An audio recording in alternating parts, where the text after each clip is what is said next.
comme à la maison. Entrez comme chez vous, faites comme chez vous, cher invité.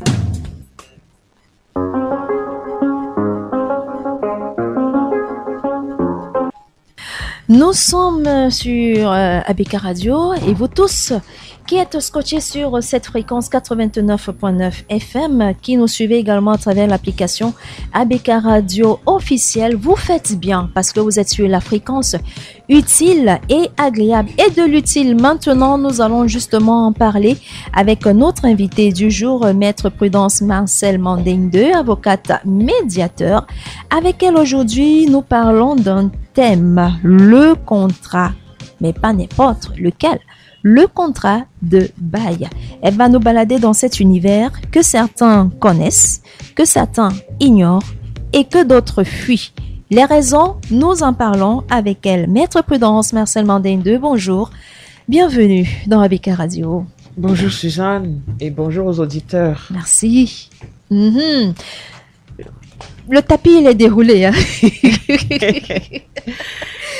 Dites-nous tout, le contrat de bail, à quel moment est-ce qu'il intervient? Qu'est-ce que c'est déjà? Quelles sont les personnes qui sont concernées par ce type de contrat? Les raisons, vraiment, allons-y. Alors, le contrat de bail, qui est important, est un contrat qui peut aussi être appelé contrat de location. Alors, c'est le fait qu'un propriétaire ou un bailleur mettre à la disposition d'un locataire, qui peut aussi être un preneur, pendant un temps déterminé, en contrepartie d'un loyer fixé à l'avance, un local. Oui.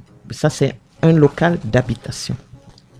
Local d'habitation. Parce qu'il y a plusieurs sortes de contrats. Oui. Il y a le bail de location, il y a le bail commercial, il y a le bail de meublé, il y a le bail de colocation. Commercial, oui. Meublé, location ou habitation. Colocation. Alors, donc, vous cherchez une maison et vous allez rencontrer un bailleur. Oui. Bon, ici, il y a des agents immobiliers qui vous mettent en contact avec le bailleur et puis vous visitez le local. C'est le préalable pour voir si vous convient. Et ensuite, vous parlez du prix. Et peut-être aussi de la durée. Parce que en ce moment, il vaut mieux signer des baux à durée déterminée. À durée déterminée. Oui. Pour quelle raison? Pour que si le bail arrive à terme, vous pouvez récupérer votre maison. C'est en fonction du contrat. Vous, le propriétaire. Oui, et puis vous pouvez ne pas être content du locataire. Donc, il vaut mieux ne pas faire de long bail, de long baux. Il faut les déterminer dans le temps. Et quand on parle de long baux, par exemple, il y a une durée approximative? Oui, minimum quand même, ça peut être 2 ans. En fait, ça dépend des gens. Moi, j'ai vu des gens qui font des baux d'un an, d'une année. Si au terme du contrat, ils ne s'entendent pas, ils se séparent. Ok. Voilà. Et lorsque s'ils finissent par s'entendre, le locataire et le bailleur, qu'est-ce qui suit? Le locataire. Le locataire. Oui. Alors, le locataire paye. Son devoir est de payer ses loyers et de prendre soin de la maison en bon père de famille. Le rôle du bailleur, c'est de lui donner un local propre et fonctionnel. C'est tout. D'accord. Alors, qu'est-ce qui rentre en jeu? Qu'est-ce qu'on regarde lorsqu'on doit, je ne sais pas, établir un contrat de bail, maître? Alors, le contrat de bail, c'est un contrat unilatéral. C'est un contrat d'adhésion. Ça veut dire, si vous venez prendre la maison de quelqu'un, c'est selon ses conditions et non les vôtres. Ah bon? Oui, bien sûr. Alors, le bailleur vous dit, je vous loue ma maison avec une peinture blanche. Si vous aimez la peinture rose, ça vous engage. Vous allez mettre la peinture rose, mais en partant, vous allez me laisser ma peinture blanche, par exemple. Parce que c'est possible. Oui, c'est possible. Ok. Alors, c'est un contrat d'adhésion. C'est un contrat unilatéral, c'est-à-dire c'est le bailleur qui fait son contrat. Vous le lisez, si vous convient, vous le signez. S'il ne vous convient pas, vous refusez de le signer et vous partez ailleurs. Donc, ça veut dire que, je voulais dire, normalement, il y a des contrats qui peuvent déjà être établis et quand le locataire arrive, il n'a qu'à le lire et signer pour voir s'il est d'accord ou bien. Oui. Ça, donc, c'est déjà, déjà tout fait. Oui, le bailleur peut... Il y a des bailleurs qui utilisent même des formulaires où on remplit juste. Bon, c'est vrai que c'est pas très sérieux. C'est un contrat d'adhésion. Donc, si vous n'êtes pas d'accord avec les clauses du contrat, vous n'êtes pas obligé de le signer. Vous allez aller ailleurs. C'est tout. Mais dès que vous signez, ça veut dire que vous acceptez ce qui est dedans. D'accord. Et la signature, ça se fait devant qui? Sous seing privé, beaucoup plus. Le contrat, ça dépend du niveau de contrat. Alors, si c'est un bail commercial, déjà, tous les baux, il faut les signer devant des professionnels en principe. Pour que vous compreniez déjà ce qui est dans le contrat. C'est un peu mon travail, une branche de mon travail d'avocat. Je veille au contrat pour les bailleurs dans la gestion locative. Donc, c'est moi qui fais les contrats. Et moi, ce que je fais, j'ajoute à ça la prise de contact, c'est-à-dire moi, je vais rencontrer le locataire. Je fais des réunions de locataires et j'explique le contrat. C'est un extra que je fais, oui. Parce que ça, c'est possible. Je tiens à le faire. C'est tarifié, c'est vrai. Oui. Mais je tiens à le faire pour gérer différemment. Donc, moi, j'ai des réunions avec des locataires. Tous les locataires viennent, on relit le contrat ensemble pour qu'ils comprennent très bien ce que le bailleur attend d'eux. Oui. Parce que dans le contrat, vous pouvez mettre beaucoup de choses. Vous pouvez, moi, ce que j'aime, les points que j'aime beaucoup mettre et que j'essaie de proposer à des bailleurs, c'est les bruits, la nuisance. En fait, les points qui amènent les conflits dans les bâtiments. Oui. Les nuisances, la gestion des ordures, le séchoir. Voilà. Ça, c'est très important. Donc, c'est des points sur lesquels je fais très attention quand je rédige les contrats. Oui. Maintenant, c'est vrai qu'il y a aussi la sécurité. Vous savez, on a des éducations différentes. Parfois, vous êtes dans un immeuble où il y a une clôture. Il y en a qui ferment, il y en a qui ne ferment pas.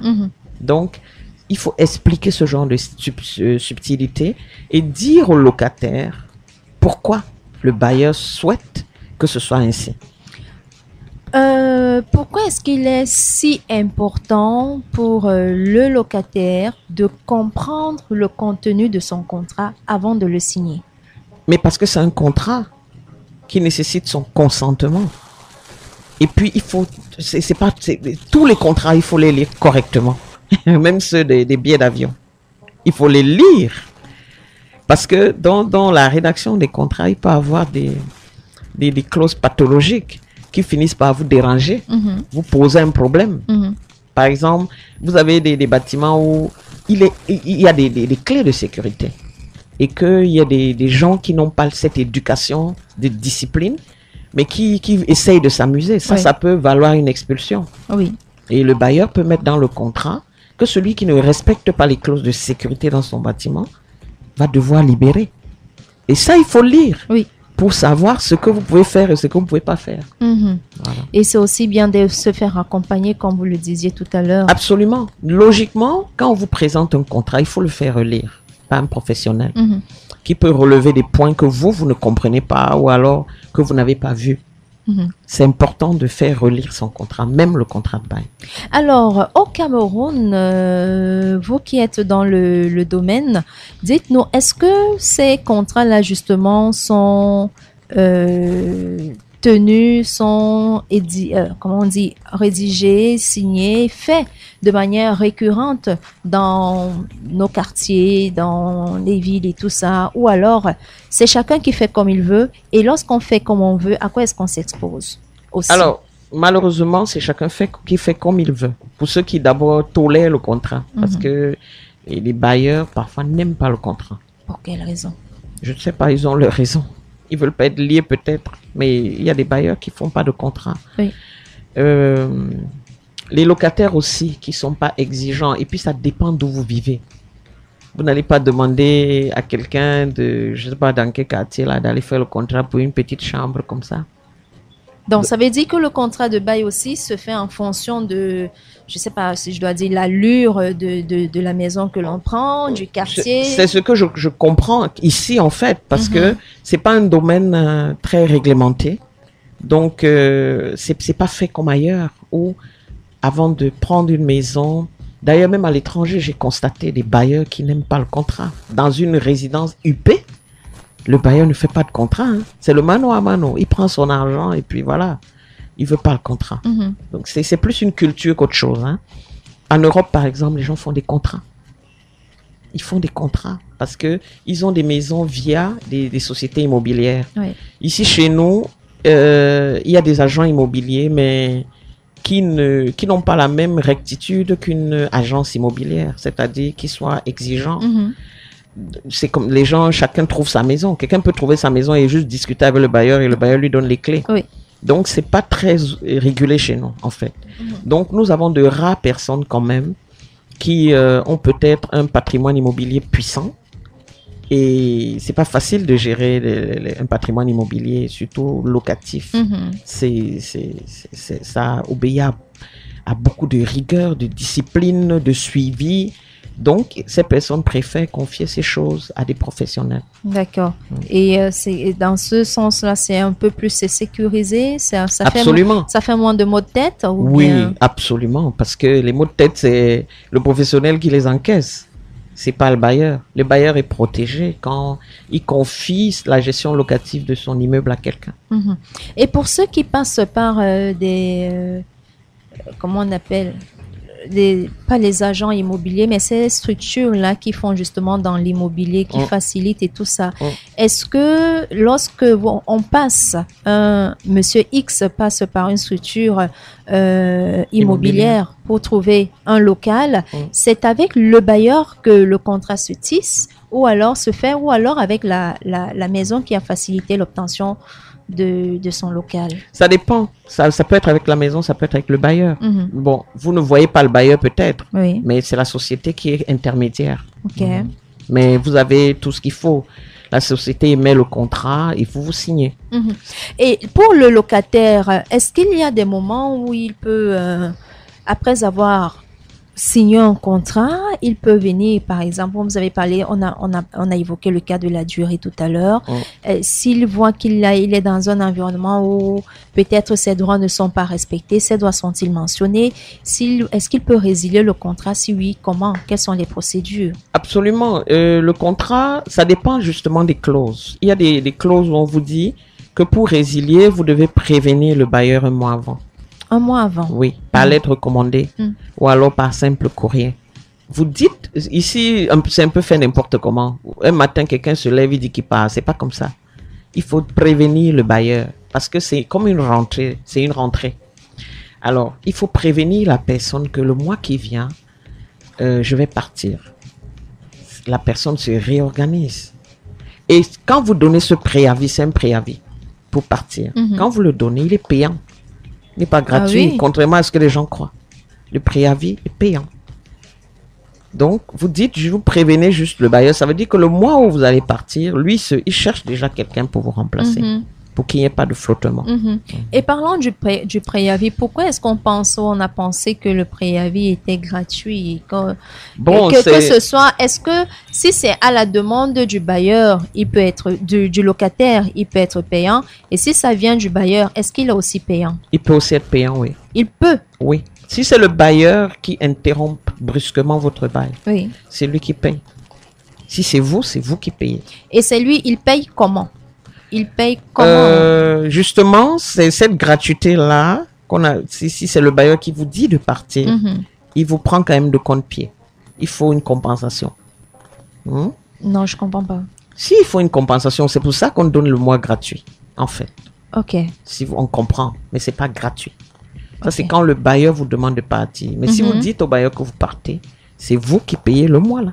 D'accord. Donc, quand ils donnent, disons, ce mois gratuit, c'est pour vous permettre de vous préparer, Absolument. pour vous permettre de recueillir un peu d'argent et puis de trouver un autre endroit. Oui, et lui, faciliter la vie. Si ça vient de vous, c'est pour lui l'occasion aussi de ne pas perdre. Oui. Voilà, parce que vous n'allez pas le mettre sur un fait accompli, alors que vous êtes en train d'occuper une pièce qui aurait pu lui permettre d'avoir de l'argent. De l'argent. Et quel autre point est-ce qu'on va rajouter sur ces points-là, sur cette question? Nous parlons, très chers auditeurs, du contrat de bail ou le contrat de location. Vous avez évoqué d'autres types de contrats, contrat commercial, contrat meublé et colocation. Est-ce qu'ils sont différents, Maître Prudence? Oui, ils sont différents puisque très souvent le contrat meublé chez nous est momentané, n'est pas à longue durée. Bon, le contrat de colocation, c'est quand vous êtes plusieurs dans la maison. Peut-être chacun loue une chambre. C'est des contrats de colocation. Et le commercial? Le contrat commercial, c'est les affaires. Vous prenez une boutique, il est différent. Il a des clauses différentes. Par exemple, là-bas, le préavis, c'est, je crois, 6 mois. Il est signé pour une durée ferme. Je ne sais pas si c'est 2 ou 5 ans. Bref, il est différent. Il se manage différemment. Vous ne pouvez pas venir, par exemple, dans une boutique louer et dire au locataire, vous sortez demain. Vous ne pouvez pas. Vous, le bailleur? Oui. Vous devez lui donner son préavis qui est long.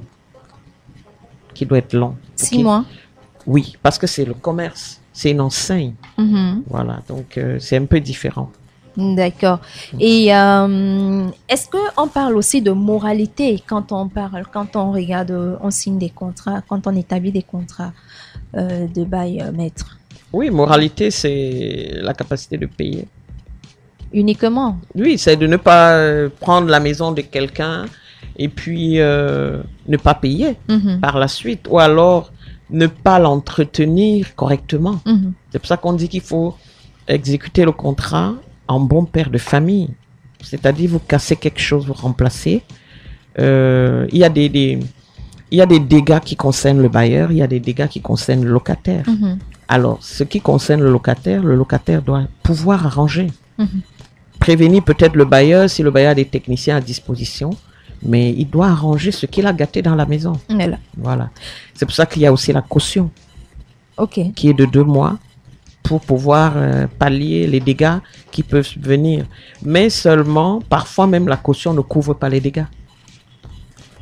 Vous pouvez louer une maison, je dis n'importe quoi, à 50 000. Par exemple, vous cassez le pot, oui, en partant, c'est déjà plus que 50 000. Oui. Maintenant, il faut refaire la peinture. Vous avez cassé les robinets. Vous avez cassé un carreau. Vous avez cassé une vitre. Vous voyez que 100 000 ne vont pas suffire. Ça ne va pas suffire. Voilà. Alors, il y a aussi la filouterie de loyer au Cameroun. Ah ouais, parlons-en. Ouais. Est puni d'un emprisonnement de 6 mois à 3 ans et d'une amende de 100 000 à 300 000 ou de l'une ou l'autre de ces peines. Il faut dire qu'au Cameroun, on a le choix. Ou vous payez, vous allez en prison. Le preneur par bail, dûment enregistré d'un immeuble bâti ou non, qui, débiteur de 2 mois de loyer, n'a ni payé les 10 loyers, ni libéré l'immeuble concerné 1 mois après sommation de payer ou de libérer les lieux. Donc, il faut payer son loyer. Obligatoirement. Et encore, pour attraire quelqu'un qui ne paye pas son loyer, il faut avoir enregistré le contrat de bail. Ici, chez nous, on constate qu'on enregistre le contrat de bail quand on veut déjà faire les problèmes. Ah oui, parce que c'est possible. Mais oui, c'est comme ça que les gens enregistrent. Ils se font redresser parce que vous allez payer les pénalités et puis pour faire les problèmes. Et quand on parle fait comme ça, disons, je ne sais pas si l'expression c'est à contre-temps. À contre-cœur. À contre-cœur aussi. Vous faites quoi? On regarde à la durée. Non, vous allez aux impôts et puis voilà, vous payez avec les pénalités sur une année. Et je crois qu'on a revisé des choses. Hein, je vais regarder un peu. On a revisé, à partir de 2025, le taux des droits d'enregistrement pour les baux à usage d'habitation seront réduits de 5% à 2% en zone urbaine, de 2% à 1% en zone rurale. Je pense que c'est assez encourageant. Voilà. Et pour ceux qui ne sont pas en règle, ils peuvent se mettre en règle. Et si on a des locataires qui veulent faire de la filouterie, on peut justement leur mettre la main dessus. En ayant enregistré son bail. C'est la seule condition. D'accord. Et pour ceux-là qui, lorsqu'ils prennent une maison d'habitation, ils commencent à dire c'est le chez moi, c'est le chez toi, c'est pas le chez toi et tout. Est-ce que tout ceci également est protégé dans, je sais pas si là on parle de la vie privée, du cadre privé aussi. Est-ce que le contrat de bail évoque des choses comme ça, des points comme cela? Moi, dans les contrats, par exemple, que je rédige, je mets une clause qui dit que le bailleur 2 fois l'an, a le droit d'entrer dans la maison pour inspecter, pour voir si tout va bien. Parce que souvent, des locataires sont dans la maison, ils l'abîment complètement et vous le découvrez quand ils sont sortis.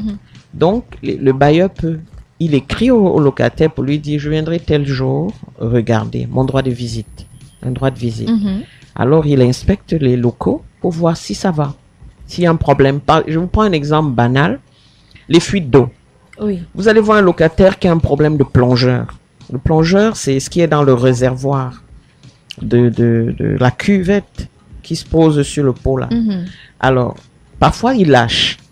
Et pour des locataires qui sont sur le même compteur que le bailleur, parfois, les sommes commencent à monter très fort. Et ça crée des conflits parce que le locataire ne sait pas que c'est une panne qui augmente la facture d'eau. Alors, ça peut aussi être un robinet qui coule simplement et qui abîme la maison du bailleur. Le bailleur doit avoir accès pour, dans ce cas, demander au locataire d'arranger ça. Parce que quand il lui remettait la maison, tout était bien. Maintenant, s'il y a un robinet qui est défectueux, il faut le changer. Donc, c'est un peu ça. Donc, la location, ou alors le contrat de location, maître, en fait, c'est une sorte de... c'est un contrat, je voulais dire, c'est comme une sorte de partenariat que l'on se fait et que chacune des parties se doit tout simplement de respecter. Absolument, si vous voulez. Oui, c'est un partenariat pendant un temps où je vous donne ma maison, vous en prenez soin, c'est tout. Vous avez aussi votre part à apporter. C'est juste gérer habiter le local en bon père de famille. Quand vous dites vous en prenez soin, maître, j'ai l'impression qu'il y a des gens qui ne prennent pas soin. Quand ils sont déjà dedans, et ça devient pour eux, ils font ce qu'ils veulent. Hein. Ah oui, malheureusement c'est ça. Nous avons chez nous de très mauvais locataires. Des gens qui ne prennent pas le bien d'autrui comme le leur. C'est pour ça qu'il y a des conflits. Parce que si vous habitez la maison de quelqu'un et que vous abîmiez tout, mais pensez à lui. Il va devoir réparer les dégâts que votre caution ne peut pas couvrir en principe. Moi, je pense même que la caution ne devrait pas être 2 mois seulement. La caution devrait être très lourde pour pouvoir arranger les dégâts dans la maison. Mais après, on va parler de la vie chère, maître. On va parler de... Bon, c'est la tolérance qui fait que justement les gens font n'importe quoi. Si vous prenez le local de quelqu'un et que le jour où vous sortiez, il dépense 1 année de loyer, c'est pas correct. Donc, je comprends pour ma part que si moi, locataire, et l'autre monsieur ou madame bailleur, nous nous mettions en contact, il serait bien pour moi et pour l'autre de se faire accompagner. Est-ce que mon accompagnement en termes de technicien ou technicienne que vous êtes peut être le même que pour le bailleur? Lorsqu'il faudrait signer le contrat. Chacun se fait représenter par l'autre, par le technicien, par... Oui, chacun peut avoir son représentant. C'est ce qui est souhaitable d'ailleurs. Malheureusement, c'est pas ce qu'on voit. C'est, comme je dis, c'est un contrat d'adhésion. Le locataire, très souvent, vient voir le bailleur et le bailleur lui dit c'est comme ça, comme ça, comme ça. Le locataire, si la maison lui plaît, l'environnement, ainsi de suite, va signer. Et je vais vous dire, plusieurs locataires ne lisent pas le contrat. C'est quand il y a un problème il repart dans le contrat pour lire. Mais plusieurs ne lisent pas. Ici, sans lire. Et du contrat verbal? Oui, le contrat verbal est valable, mais il a des risques. Lesquels, par exemple? Pour le bailleur, par exemple, qui n'a pas dit chez moi on ne sèche pas les habits sur le balcon, et que 2-3 mois après, le balcon soit décapé ou rouillé, il y a des risques de dégâts, de pertes énormes, de pertes financières. De la part du bailleur. Oui, de ne pas avoir signé. Et même du locataire. Le bailleur peut ne pas aimer quelque chose et que le locataire fasse cette chose-là. Par exemple, la nuisance. Ça crée des problèmes. Les nuisances, je sais pas. Les nuisances sonores. Oui, vous avez quelqu'un qui vient prendre votre maison, il la transforme en église. Oui. Et ça devient très difficile. Il faut qu'il sache en amont qu'il ne peut pas faire ça. Il y a quelqu'un qui prend une maison pour une ou pour deux et puis ça devient... 15 personnes dedans. Oui. Donc, il faut réguler toutes ces choses. Vous voyez, par exemple, dans des studios, vous voyez 10 personnes. Oui. Ça abîme énormément la maison. D'accord. Et s'il y avait un mot pour sortir, cher maître Prudence Marcel Manding II, avec qui nous parlons ce jour, où nous avons parlé du contrat de location, contrat de bail. Alors, moi, ce que je pourrais dire aux locataires d'abord, c'est que quand vous prenez un local, il faut y habiter en bon père de famille. Il faut vous dire que demain, vous aussi, vous pouvez être bailleur et que vous n'avez pas envie que ça vous arrive de tomber sur quelqu'un qui vous abîme votre maison. Et aux bailleurs qui ont des biens immobiliers, il vaut mieux se faire accompagner. Parce que quand on regarde la ville, on a des immeubles totalement insalubres. Parce qu'il n'y a pas un suivi. Le bailleur, parfois, n'a pas les connaissances nécessaires pour gérer son bien. Alors, il faut le confier à un professionnel. Et s'il est confié justement à un professionnel, ceci peut rapporter également de la valeur à ce qu'il met en vente. Absolument. Oui. Un professionnel qui maîtrise aussi, parce que certaines personnes pensent que gérer un bail, c'est juste attendre l'argent. Non, il faut suivre, il faut voir si ça va bien, si le locataire est à l'aise, si le bailleur est content. Locataire à l'aise, bailleur content et tout le monde trouve son compte. Absolument. Merci, Maître Prudence Marcel Manding II, pour nous avoir édifié ce jour sur ce sujet. Demain, il fera jour pour dire lundi prochain, on aura encore le plaisir de vous avoir, bien sûr, avec de nouvelles thématiques. Si Dieu le veut, voilà. je serai là. Merci d'avoir justement été là ce jour. Merci de m'avoir invité. Merci. Bon retour. Merci. Comme à la maison. Entrez comme chez vous. Faites comme chez vous, cher invité.